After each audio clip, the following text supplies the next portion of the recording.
Okay, hello everyone, and happy to see some audience in our Participatory Mapping Institute first time ever organized webinar. And this is a series we plan to host at least twice a year from now onwards. And the sessions are recorded, and I hope that is fine for everyone. And we post this as links to the Participatory Mapping Institute PMAP website. For the first webinar, I'm very happy to present our two interesting speakers who will share the presentation today. So Jirka Panek from Palacký University in Olomouc in Czech Republic, and Babelon from Northumbria University in Newcastle, UK. So I hope Jirka and Ian that you can tell a little bit more about yourself in the beginning to set the context, and then we are happy to hear your presentation dealing with 100+ shades of geoparticipation. So I'm myself quite excited to hear what this means. And we will reserve some time for discussion in the end. So you can post questions to the chat already during the presentation, or then open the microphone then afterwards. Okay, so you're welcome, Jirka and Ian. Okay, thank you, Nora, and thank you and welcome everyone who joined us here. Good morning, good afternoon, good evening, depending where you're joining us from. As I said, my name is Jirka. I'm a geographer by background, and most of my research time I focus on participatory mapping and participatory GIS and something what we call geoparticipation. So it will be my part of the presentation today. I'm more from this, let's say, practical side. So I'll be speaking mainly about practical examples and how technologies actually affect the tools that we are using and what has happened in the past couple of years in the domain. Ian? Hi, yeah, so my name's Ian Babelon. I'm actually French, despite all appearances. And I'm trained as an anthropologist, actually. So I don't actually know much about GIS, I played with it and all that. But, I can't consider myself an expert in GIS, but I did my thesis 2 years ago about online participatory platforms, for which geoparticipation was an important component. And other side projects. So at the moment, also I'm looking at Plan Tech, which is quite an important conversation at the moment in the UK, also in other countries across Europe. So I've been following that quite closely and trying to get primary data around that. So there'll be elements of that, digital planning, and also, almost also elements from insight from digital construction. Also, that's another project I've been following. And also as a disclaimer, so we kind of mainly focus on urban planning. So there are aspects of geoparticipation we won't look at, such as environmental resources management in rural settings. These are kind of out of bounds. Okay, so throughout today's webinar, we would like to cover some of these topics. First of all, we will talk a lot about geoparticipation. On the next slide, I will have our definition of geoparticipation, but we also would like to have a look on how geoparticipation or participatory planning is used in the different examples or different contexts, basically anything from consultation to collaboration. And we won't share 100 different examples of geoparticipation, but we will try to somehow explain that there are differences in how we use it and when we use it and what technologies are we using. And originally we called it 50 shades because we thought it's cool, but then we realized that there's even more different shades of participation. So now it's 100+ shades. And at the end of the webinar, we would like to have a few slides about what is the next frontier, what is the future development of our field, and where we're looking at in the future. So talking about geoparticipation, as there's no single definition that the whole academia would agree on, like in most other sciences, we actually use the definition that we have in our paper, that is basically all participatory planning practices, mainly using digital map-based platforms, but not only, as well as any other, very often digital platforms and very often map-based platforms. But it doesn't necessarily mean that they have to be digital, although most of the time they are. And very often they have some kind of spatial component, either a map or a GIS, but it can also, as you will see in the future outlook, can be something like virtual reality or augmented reality, where we can discuss how much it is still a map or how much it is some kind of visualization or virtual representation of space. So this is our definition of geoparticipation, and if Nora would allow, we can have another 1 hour discussion about what geoparticipation is, but we don't have that time. So I hope you'll be somehow happy with this definition. If you want to go a bit deeper into definitions, you can have a look either on our paper or some other papers defining what geoparticipation is. But basically by geoparticipation, we mean a bridge between, on one side, the planners, and on the other side, the residents, where we are borrowing this explore, explain, predict kind of definition from Nora's latest paper, where we somehow understand that the participation is very much about this exploring from, let's say, this practical point of view. And on the other hand, us as researchers, we very often focus on this explaining and predicting. But when you look at the geoparticipatory or participatory mapping projects in the practice, they very often focus just on this explore part of this explore, explain, predict. And do you want to continue with that? Or should I go next slide? Yes, no, that's great. Next slide, please. Yeah. So I think the key point about the theory, so one thing I've faced in my professional career is that, researchers and practitioners, often there's a divide between them, but sometimes there's a bridge. And I see that a lot of practitioners actually come up with a lot of great theoretical insight, which is based on empirical evidence from the projects they worked on. And the same with academics, they get their insight from real projects, it's not just ideas. And so these are kind of two buzzwords or kind of interesting emerging concepts that help to shape kind of more progressive forms of participation, but also geoparticipation.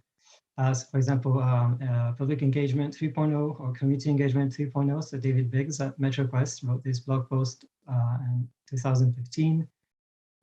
This nice creative idea of portraying participation as a bow tie. And that's now having several stages, not just one stage of consultation, say. So a first stage, which is about allowing lots of people to comment on an online map or an online ideation platform portal, and then followed by more like in-person workshops and so on, where people can test ideas, discuss the things that were identified, like strategic orientations that were discussed in the first phase online, and then bringing that back for a third round of consultation, this time again online, to allow mass participation, maybe ranking of specific design ideas that planners will have come up with, and so on. So it's this kind of sequential approach to really delivering kind of high quality participation. And then on the right side, that's kind of based on this local newspaper clip that was in France, following the use of Participe, which is the leading geoparticipation platform in France, used in urban planning. And so that was from my conversation with Benjamin Escht, who's one of the people working at the consultancy that delivers this tool. And there's this idea of phygital engagement. That's another nice buzzword, but for them, it's actually an actual methodology. It's how they work. If they're tasked to come into a place and do everything, they will go, and at the same time, go do field visits with residents, do workshops, and so the two are no longer just sequential, but like participation becomes actually becomes recursive. You know, the two shape each other over time dynamically. So that's quite nice, and they're really good at that. So yeah, Jirka, you can take it. Oh yes, sorry. So when we talk about participation, so throughout this presentation, we kind of locate it within the wider field of participation itself, because at least from my experience, it's and what I've seen across dozens and dozens of projects, you can't separate the two. So the spatial element is extremely useful, but then in the way you categorize things, you have to look at these things together in many respects. And so there's so many models one can choose from. There's, you know, we'll never run short. It's almost staggering, you know, the amount of workshops, models we can use to design and assess participation. And, you know, like some focus more on like social learning about complex environmental problems. Some foster like citizen control and empowerment, and so on. And Salah Hassi at Bang the Table, she did a really nice review of lots of models have been used in different contexts since the publication of Einstein's ladder of participation. Talking about Einstein's ladder of participation, most of you probably know it. That's the one on the left side, but there are also different ladders, spectrums, cubes, and throughout our research that we've been doing with that, it was always a question like, can we measure geoparticipation, or can we actually position the activities on some kind of scale? And when you have a look on these two, you see that the Einstein ladder is more often, let's say, more like this critical approach to participation, that we have some kind of steps that we should follow, from what is non-participation or manipulation to the citizen control being a top level. On the other hand, the International Association for Public Participation, the spectrum is more practical approach to, okay, so what are the goals and what we actually promise to the public, and how we can maybe position our activity within this one specific box. But it doesn't mean that the activity has to be always in one box. It doesn't also mean that every time we are trying to reach the top level of either it's a spectrum or the ladder or a cube. So it's fluid. But throughout reading all of these ladders and spectrums and cubes, we kept seeing three, let's say, levels. It's about active participation or e-decision or decision making as usual, or citizen control as usually the top layer. Then we see a layer or some part about consulting, so actively engaging citizens in some kind of collaboration, in sharing their skills, knowledge, data, information. And the lower level is very often about information or informating or informing. And you can see this also throughout the OECD kind of activities, as well as UN e-participation index. These three kind of levels, information, consultation, and decision-making or citizen control, we can see throughout various levels. So we also like this table from Anas Shaheen, who also somehow divided these categories into how much they actually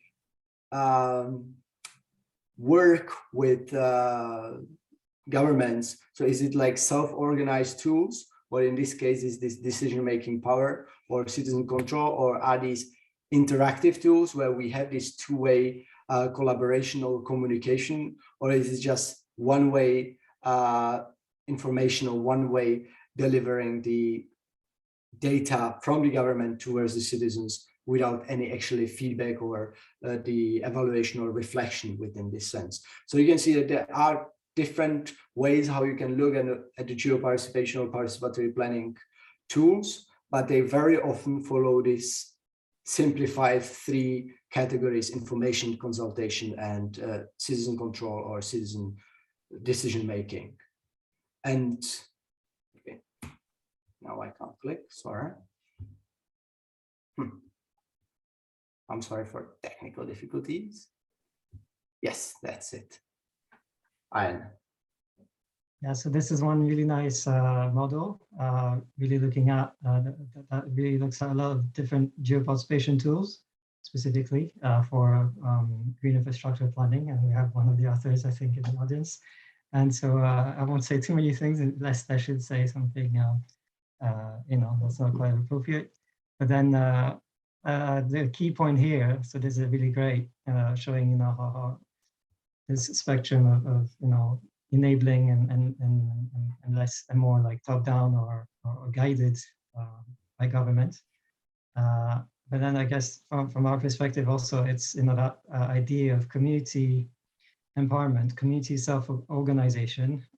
In the urban planning perspective, the claim has been made that actually, well, it's quite nice if you have community-led maps, but then that's kind of beyond the remit of urban planning. It's not statutory, it will lack statutory power. It can be a very nice way of communicating with planners, especially in countries where there's very little geographic data and so on. So I think about some third world development context, although I don't know personally myself, just read about it. But it's kind of this. The thing is, a contentious bit, this one about community self-organization, because there could be that claim that it is the closest you could get to direct democracy, but then at the same time, there's planning, and definitely in Europe and other parts of the world, planning systems are quite strong. You don't just, even in your own backyard, you can't do whatever you want. When we talk about measuring, we also need to somehow decide on which level do we actually want to measure the level of geoparticipation or the level of participation. Are we talking about national level in the case of United Nations benchmarks or OECD, or are we talking more regional, municipal, or even neighborhood level? And for each of these levels, you can use different metrics, different indexes, or ladders to actually visualize or even calculate the amount of participation or the amount of geoparticipation. Later on, I will explain the index of geoparticipation that we've been developing throughout one of our projects. And here, I just want to say that we somehow follow the already existing axis of, for instance, the democracy cube or participatory cube, where we have these three axes: participation, communication, and transparency, where transparency, you can see, it's not the same as authority of power or decision power, but in our case, where we analyze how well the municipalities are communicating online and what kind of online tools and information they are offering to their citizens, transparency was identified as a key factor for us as well. Because it's not just about how much I can participate, but also how transparent the whole decision-making process is and how much information I can get about the decision-making process through the online tools. I do want to go this one, or should I follow? Yeah, so just a very short note. So that's about the participation itself, but then also what I've seen in some of the projects. So for example, in France and other places, the use of geoparticipation amongst other tools have helped to kind of change the way civil servants, planners work. And so there's a general conversation then, that's if we view geoparticipation and similar platforms as planning support systems, like many people have, and rightly so, so that it gets used in planning. Then, one of the shortcomings of some of the quite advanced planning support systems was that you couldn't plug it in the existing workflows and planning, the way people worked in planning departments. And so, there is a strong claim that can be made that, you really need to understand planning first and make the tools that work with it. But then at the same time, with 4D cities where you can visualize the planning status of different projects, or even the costing side of things, or master plans, you can visualize that in a 3D environment, even over time, potentially. This can also support more agile forms of planning, kind of borrowing ideas from, say, like software development. But this idea of that plan making can be much more regular and more attuned to needs as they emerge in the community. So another term for that is self-organization in planning. So it's not community self-organization, it's a self-organized planning system, which is much more organic and dynamic. And there are tools to enable that.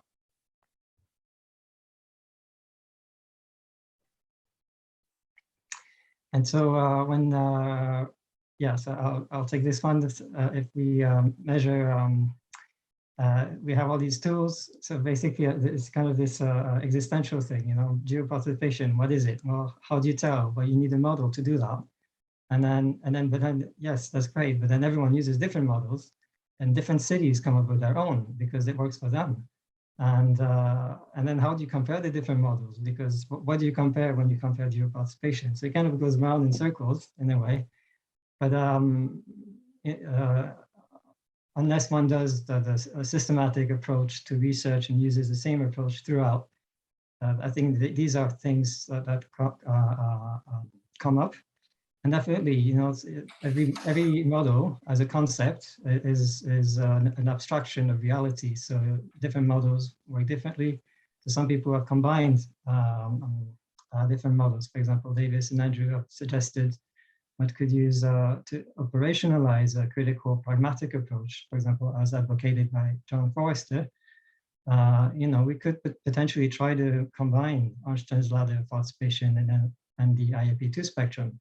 Now, how the two relate to each other, that's a different story, you know. But then using both together somehow, it could be interesting. And then also this idea of the spectrum of blended participation, that's kind of building on the IAP2 spectrum, and kind of mixing that with Brewer and Frewer's approach of one-way, two-way communication. And that's quite nice as well, you know, kind of really mapping out what is participation. And obviously this is, every model is an abstraction, so you have to make do with whatever model you have. And that's a nice way of aligning goals, communication flow, and actual specific methods to support these.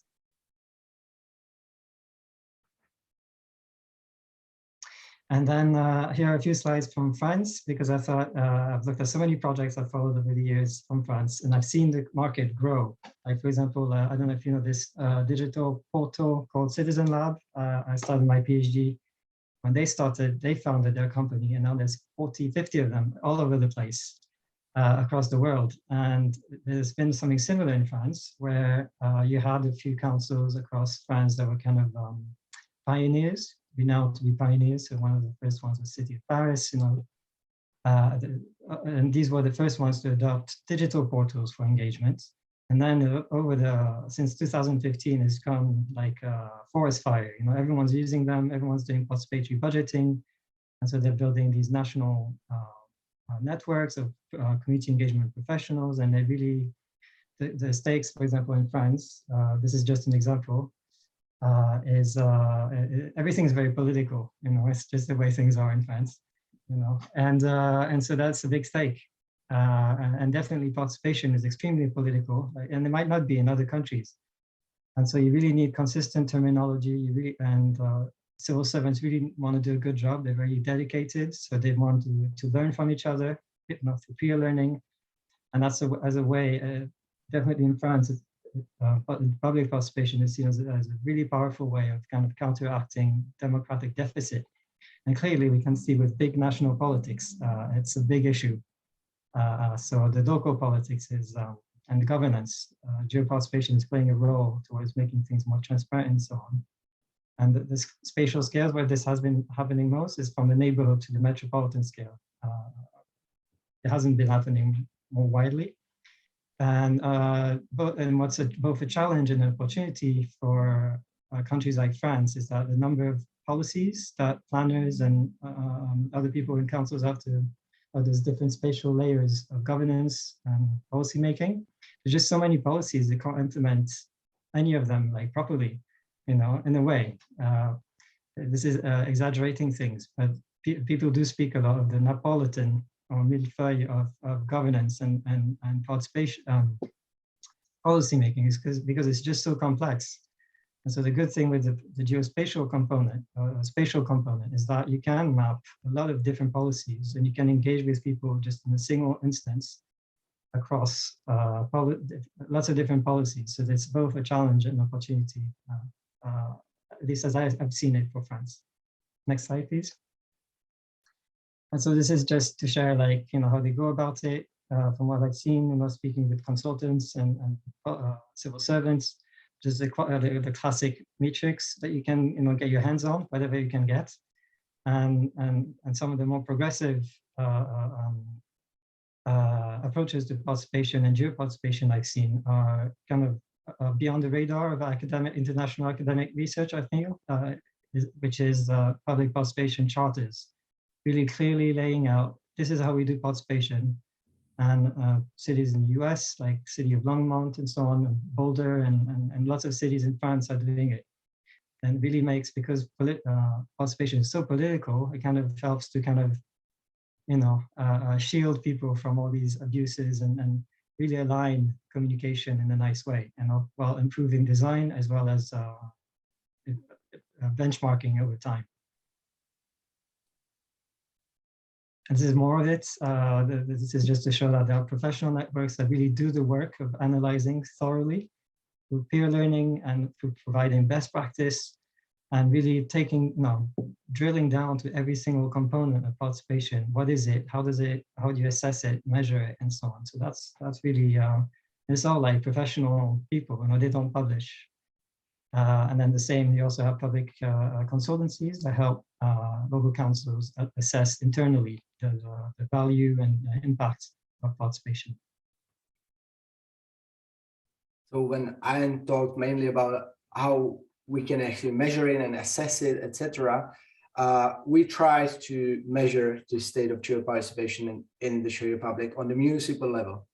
There's over 6,000 municipalities in the Czech Republic, and we actually wanted to measure it on a municipal level. So we analyzed web page of every single municipality from these 6,000 municipalities.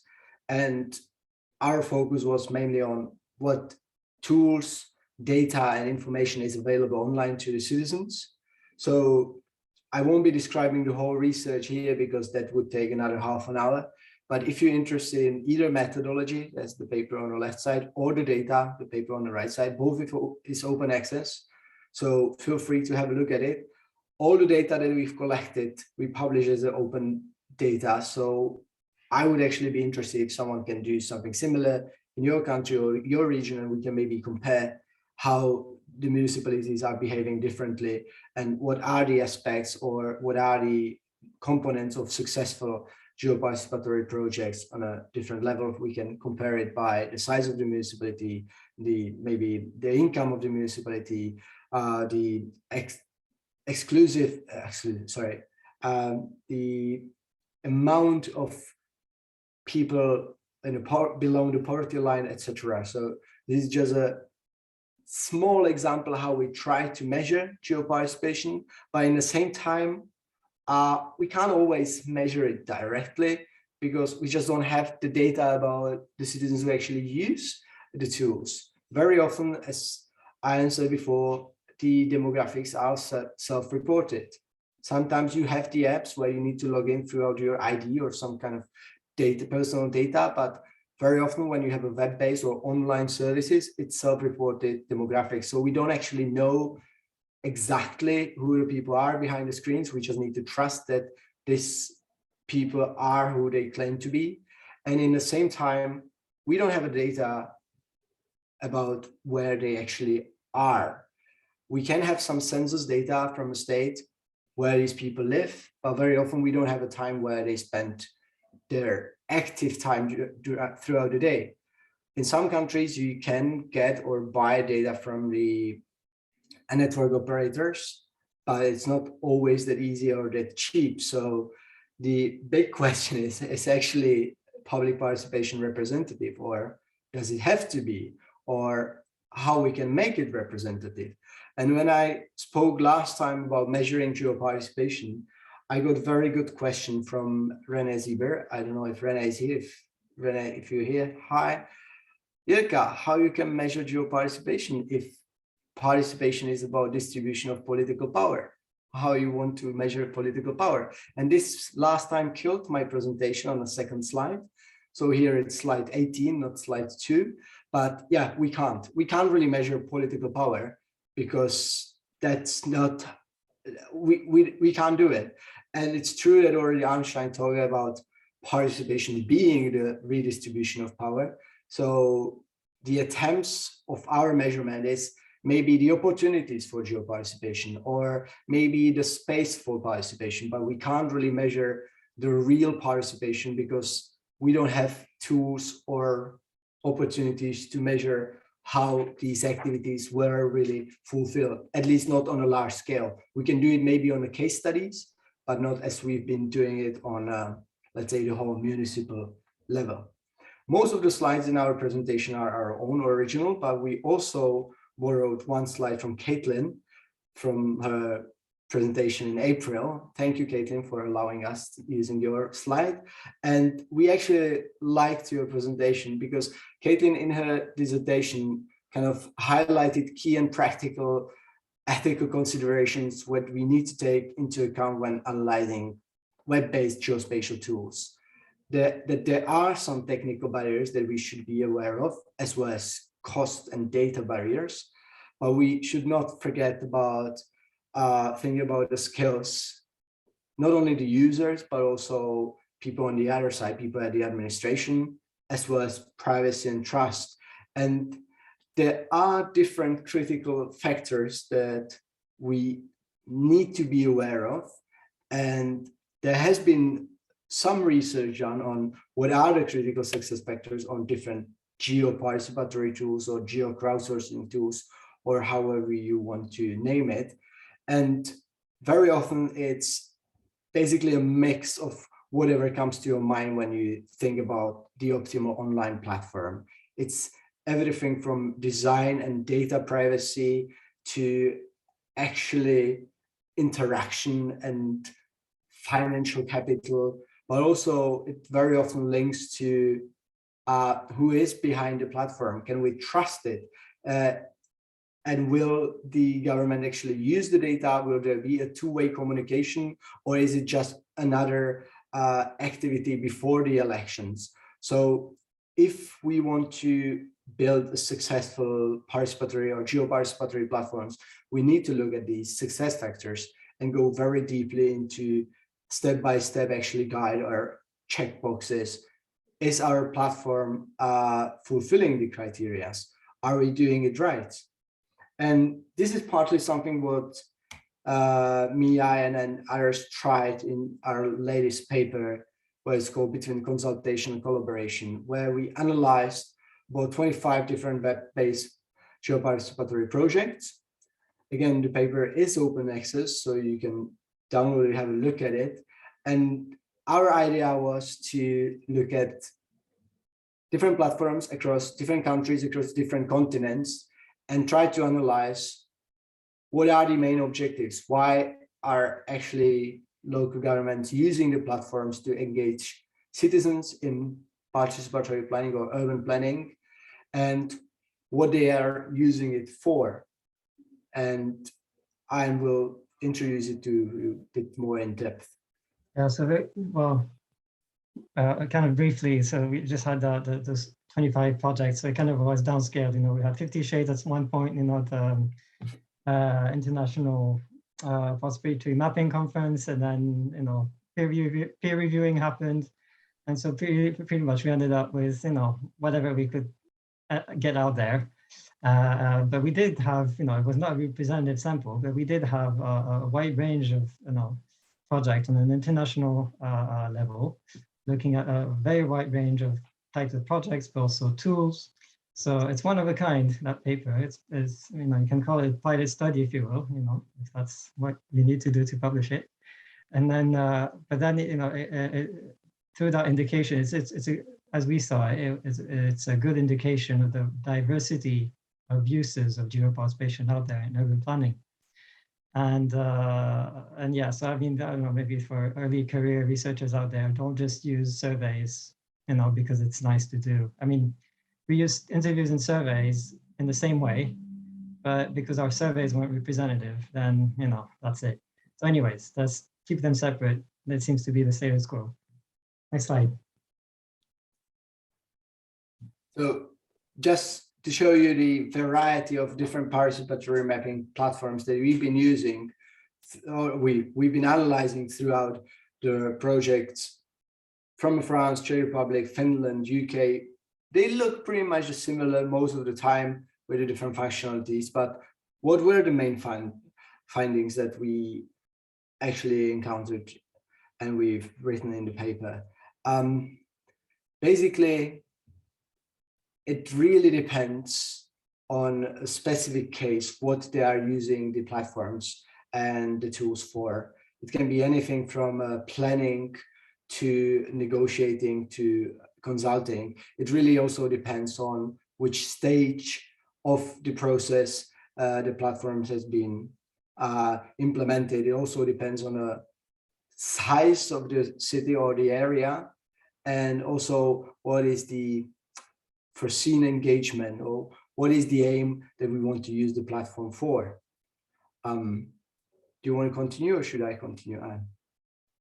Yes, we don't have all that much time, but so just to say that, we found ourselves in the middle of participation, not too low, not too high, stay in the sweet spot in the middle space, and the final analysis, what really is the difference between consultation and collaboration and so on.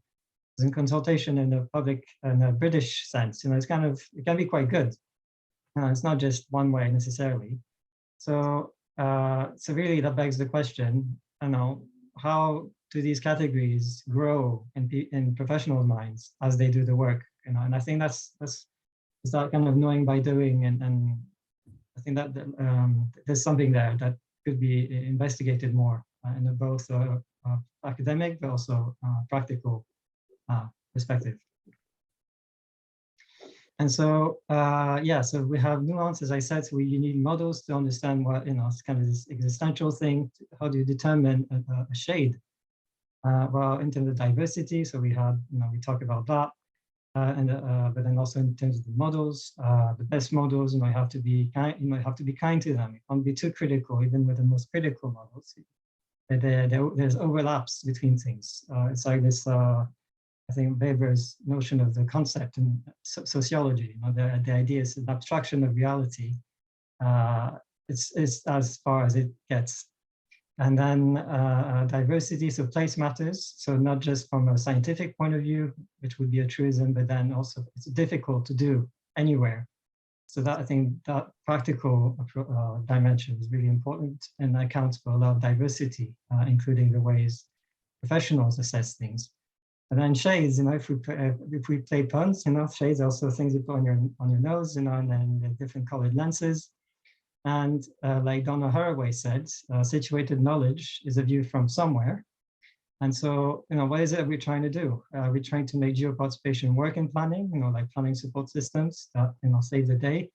While we're trying to develop grand theories about geoparticipation itself, how it works. And I think that's, from our perspective, it's kind of very difficult to do, to come up with those universal laws.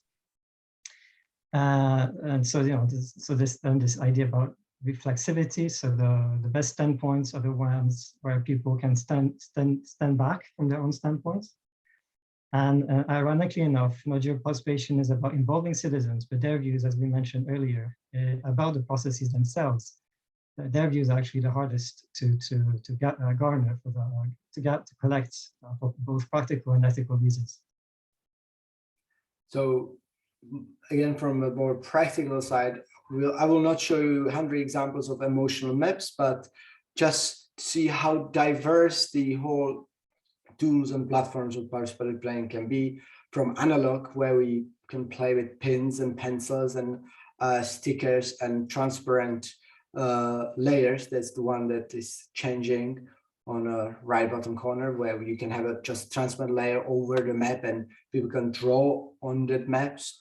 Or we can go to digital, where we can work with different visualizations, different ways of analyzing the data. But my favorite slide is something that I call the Star Trek technologies, something that seemed to be Star Trek or science fiction 5-10 years ago, but now it's something that's already been used in research, and some of them already in practice. Can be anything from interactive visualizations, like cityscope at MIT, or these wooden blocks on the left side that architects in Slovakia used with just JavaScript, and people were moving these wooden blocks on the large map of the city, and it was changing the interaction of the agent-based model in the computer. We also have various examples, augmented or virtual reality being used in participatory planning, either AR planning apps or these HoloLenses or whatever headset that you can have to, for example, tangible landscapes that are really tools that you can physically touch and model, and it will transform whatever you're doing into a computer.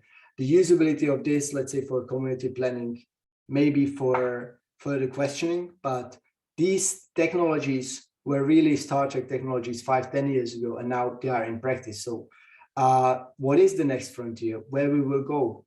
What is actually the future of geoparticipation? It's definitely about engagement 4.0, this phygital engagement that I mentioned on the beginning, is about more, let's say, partnership, is about definitely growing professionalism, either on the side of the cities, or on the side of the communities, or on the side of us as the academics.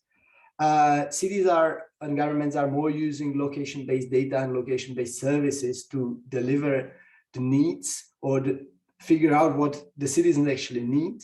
So this is also one of the directions where the data will play a crucial role in the future. And there is definitely 100 shades of geoparticipation. And I think we are on a time, but you still can have your 2 minutes. And so maybe the last bit about planning, because we've been looking a lot about that also in other projects. So the taking planning at face value, all puns intended. There's always a risk of having data fading to gray, especially the geoparticipation data. It's about participants going onto portals, expressing their views at a certain point in time about certain projects, which themselves are at a certain point in time. And these things are very dynamic. You come back to them 10 years later, or even 2 weeks later. Sometimes their views might have changed a bit. And so it's about, understanding, I don't know, there's no magic recipe for this, but there has to be this understanding in data and among local policymakers that it's not just the data that will make the decisions, it's people. And also when you do geoparticipation, you always raise expectations. So it's really difficult to deliver on these. And still today, although Finland, I don't know where the national planning framework is going in Finland, but that there was this idea of increasing agility in spatial planning, making it more responsive, local plans that you can update very frequently. And then also, although we have Star Trek technology and we have all the tools we need, it does seem like you need to plug the tools into existing systems. And workflow integration is still much more important still today than the really fancy, really nice, innovative technology. Although a lot of innovative technology can be kind of low tech, but the idea is it has to work. And by saying it has to work, I think it's a great time to open discussion. Does it work? And before we jump to questions, I have one more slide that is absolutely outside of this presentation, but before some of you will leave, little PR. We will be running a geospatial summer school this June. One of the topics is also geoparticipation, so I've been asked to just do a little promo. So if you're interested in the topic, maybe you can come to Olomouc, Czech Republic for 5 days and enjoy a GIS summer school. More info will be at gisummerschool.upo.cz, and I'll be very happy to meet you there. And that's definitely all from us. And we have still 15 minutes for comments. Thank you so much, Jirka and Ayan, for very thought-provoking presentation. And a lot of things to digest. And thanks for sharing information on the summer school. You can maybe put a link to the contents in the chat. I will now switch off the recording and then we proceed